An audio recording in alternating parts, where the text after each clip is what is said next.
Hey, Pussnet. This video will be hopefully short.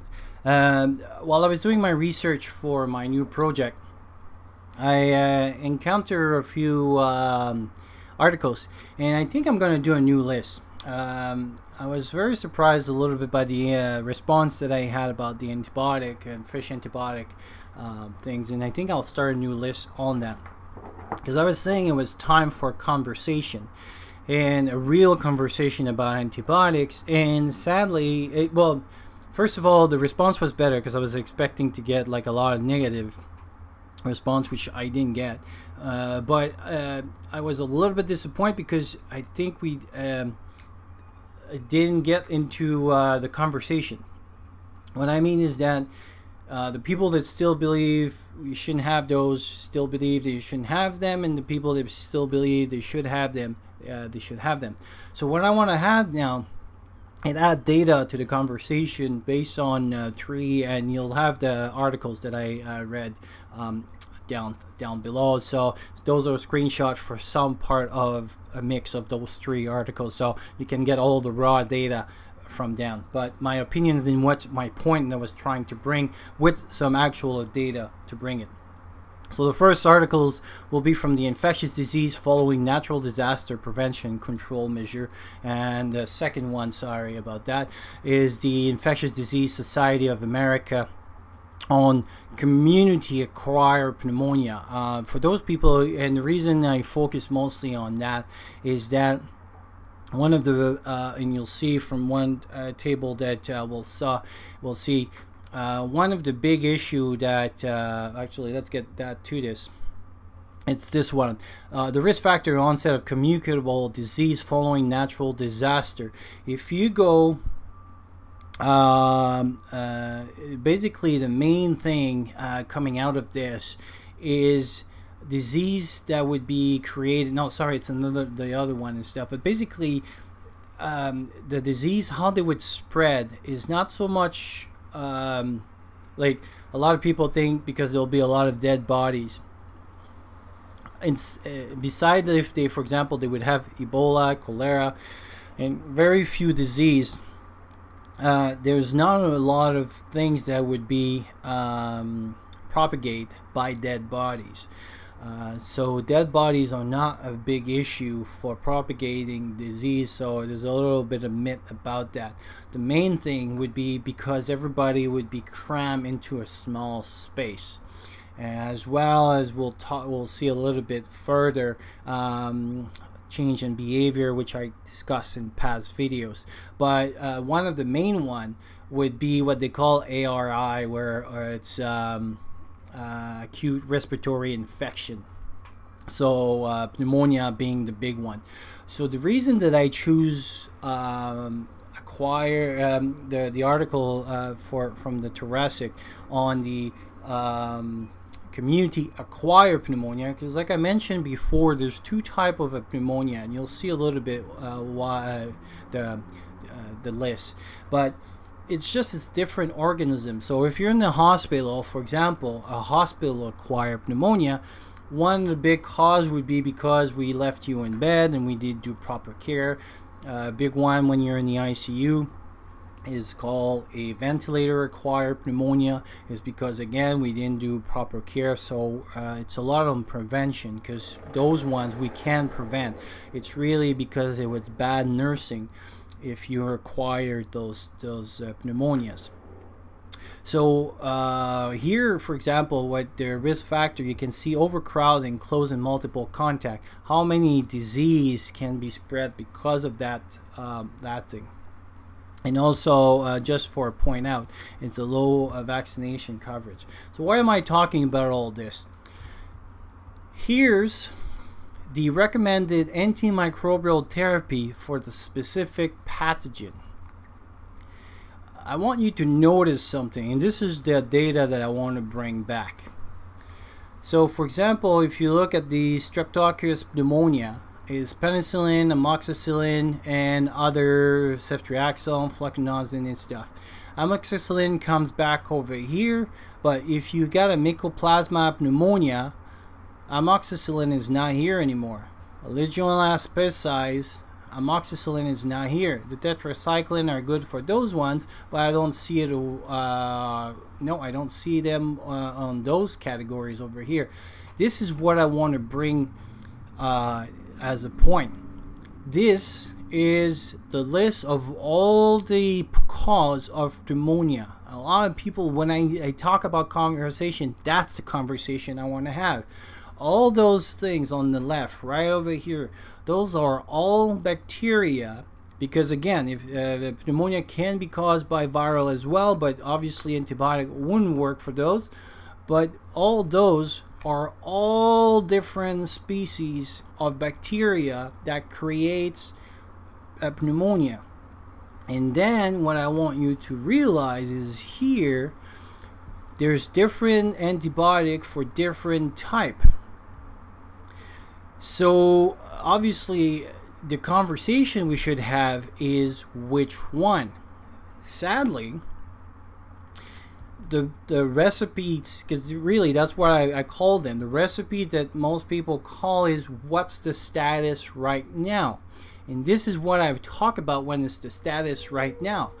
If you see the gray zone over here, I think 90 or 85% of the acquired pneumonia from the community right now are caused by this thing in your region. There's another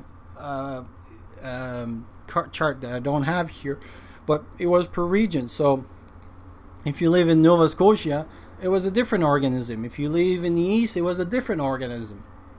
This is what it is that the antibiotics that we have depends on where you live and depend of the cause of it. And so as you can see here, different antibiotics for different cause depending of where you live, what it is and stuff. So Legionella, as you can see here, this is one that we could see a resurgence. And there's some case you can read in the articles below, mostly related to disaster. Legionella could spread in different parts and be mostly they couldn't do a direct correlation yet, but there is indication that there could be an increased risk of Legionella for floods, basements, and things like that. So, for example, if your recipe book right now and the antibiotic that you bought is to cover for the Streptococcus pneumoniae, is that in your case of, but you have a case of Legionella, they won't work. It doesn't cover. It could cover if you go in the alternative. And this is why, for example, when I was talking about one pill for all, and I know it's not the best thing and everything, but if you can see, the one that I was recommending is doxycycline. Doxycycline is here as the alternative. Doxycycline works for Legionella. I don't think it works for those, but it works for a good part of a lot of this stuff. Doxycycline over here, right from the prefer. So as you can see, the discussion that we should have is about that, which one to use, but based on data like this, not just because we use it right now, because right now may not work. Another graph that may help you here. So for example, this is a table for the epidemiology condition and risk factor related to specific pathogen. Look over here, exposure to rabbits. Francis Kelly tularensis. So for example, right now, I don't think there's many people chasing rabbits, because you go to the market or you go and you have your own farm or something, and you buy you go buy your beef and things like that. But think about in a collapse situation. People would be exposed to rabbit. People would chase rabbit. People would try to get a little bit more. Bats and bird dropping. People that would be pushed in cities that would have to move. Those are two different pathogen, meaning two different pathogen meaning we need different antibiotics to work on that. So when I talk about discussion, this is what I don't see. I see people giving recipe book, but I don't see having a conversation about stuff like that. And yet, when I was talking about changing your environment, you change the disease. This is what I was talking about. When people will start chasing rabbits and rats and bird dropping and trying to exposure to bird, for example. So when we're in the city and we're caught at trying to cut pigeon to feed herself, this is what we're talking about. We'll maybe have this, or people will have to start eating more poultry or something or whatever. So our habits would change. Therefore, the disease that we have may change. So this is why when looking at the recipe book that we should have, we shouldn't focus on what we have right now in a society that is clean, a society that is based on what we're having right now, but on developing country, disaster, things are coming from status like this, and kind of mix matching, because obviously there's no study on if the zombie apocalypse, what should we do now? We cannot say about all of that. So create some scenarios. What if blah blah blah? So for example, hotel or cruise ship stays in previous 2 weeks. Say it could be Legionella species. Why? Because most people are crammed in one very small space with some water that is kind of on the stagnant part and everything. So this is why we have Legionella. That would be conditions that we would kind of face right now. So this is what I'm talking about, having a real conversation. The other thing too that I would like to bring your attention to is a recommendation here by the CDC. It's one of their tables of, so with all this done and everything, what we should do. So early diagnostic. So we were talking about that. So and this is what I'm working on right now, how to make better diagnostic of diarrheal disease in the area and different tests that we can do. Treatment, malaria, someplace, but I don't think it would be part of us. But availability and use of treatment protocol for the main communicable disease treats, proper wound cleanings and care and stuff. How many people have their tetanus shot up to date?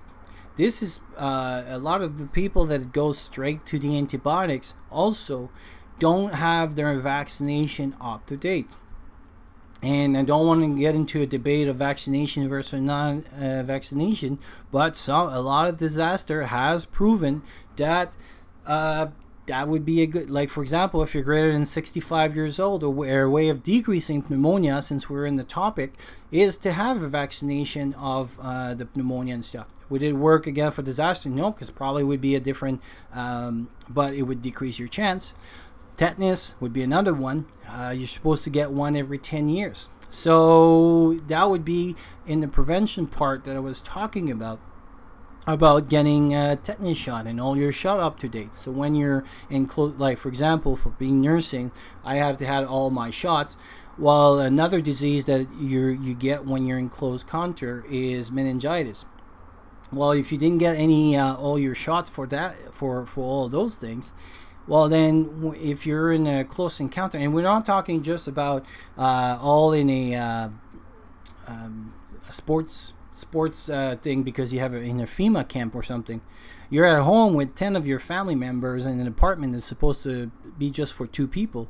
That is a crowded space because all the windows are closed, because whatever is happening outside and everything, things like that can happen. But also I want to bring up, see, availability for drug included antimicrobial agent for ARI. So like I said, I think there is a place for antimicrobial, but which one? That's what's left for debate. And this is only for the respiratory issue. We're talking about skins and everything, but that's the kind of debate that we'd like to have so that we can talk. So for example, wound care, a lot of people now, they put like they go straight to the antibiotics if you have an infection for wounds. But I think like silver would be probably a better one, because I'm just talking about respiratory here, but you could do a same case for wound care and you don't know what you have, and then you could even have like a lot of other stuff, so like viral or other or resistant antibiotic bacteria into your wound, AG would kill everything. So I think that's why AG is my go-to stuff before antibiotic. So anyway, I wanted to add those data, and like I said, the 3 articles that I kind of picked those things on. But that's the kind of conversation I wanted tonight, and I wanted to add some of that data to the conversation. I'll talk to you soon.